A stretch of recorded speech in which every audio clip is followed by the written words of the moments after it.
ಮತ್ತೆ ಬಂದ್ರು ನಂದನ ವನದಾಗ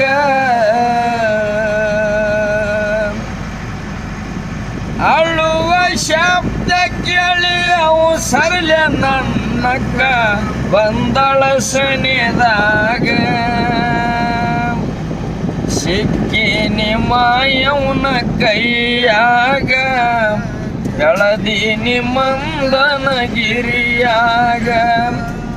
ಸಿಕ್ಕಿ ನಿಮ್ಮಯವನ ಕೈಯಾಗ ಎಳದೀನಿ ಮಂದನಗಿರಿಯಾಗ